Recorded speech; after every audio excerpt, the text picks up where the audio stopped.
nous allons voir ensemble comment on paramètre la barre d'outils, c'est-à-dire toutes les icônes que vous avez ici autour de l'écran.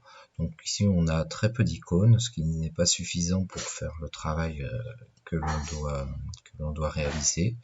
Donc pour modifier cette barre d'outils, nous allons dans Affichage, ensuite on clique sur Barre d'outils, et ici, sur cette fenêtre, on va décocher premier pas pour cocher d'autres barres d'outils plus complètes, comme la banque, qui nous permet de télécharger des modèles déjà réalisés. On va cocher donc standard ici, ça permet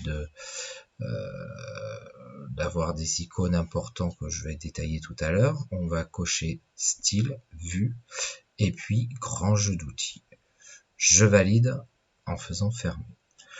Donc ici vous avez ici sur cette partie haute des icônes, comme ici créer un nouveau modèle.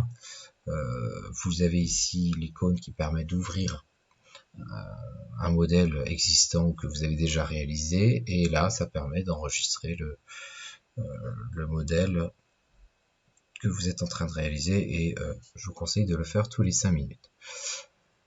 Bon, cette partie-là, on verra ça un peu plus tard. Vous avez ici quelque chose qui est intéressant, ça permet de télécharger des modèles déjà réalisés. Ici, ça permet d'avoir une vue différente de votre pièce que vous allez réaliser. Et ici, vous avez donc des icônes comme la flèche qui permet de sélectionner. Par exemple, là, je vais sélectionner mon personnage et je vais pouvoir le supprimer avec la touche sucre de mon clavier. L'outil gomme qui permet d'effacer des traits, le pot de peinture qui permet de colorier l'intérieur d'un objet.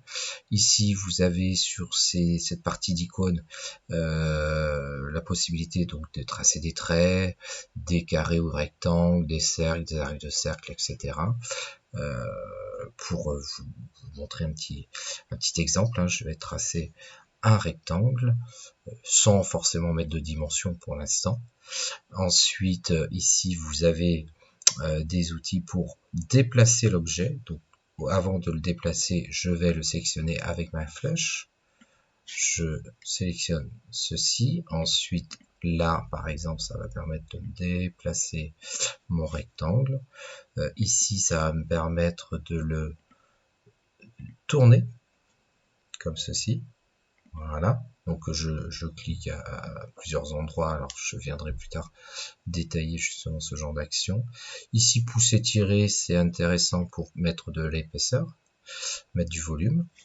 Voilà, donc ici vous avez des icônes permettant de mesurer les dimensions de la pièce, de mettre des dimensions, d'inscrire des dimensions sur le plan, hein, de côté, de mesurer des angles, etc., etc.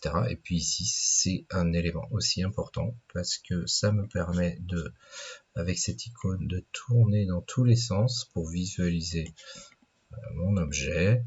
Ici, je me déplace, mais de manière rectiligne. Voilà. Et je peux zoomer ou dézoomer avec la molette de ma souris.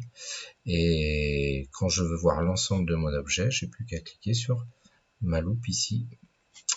Et voilà. Le reste des icônes, on verra ça un petit peu plus tard.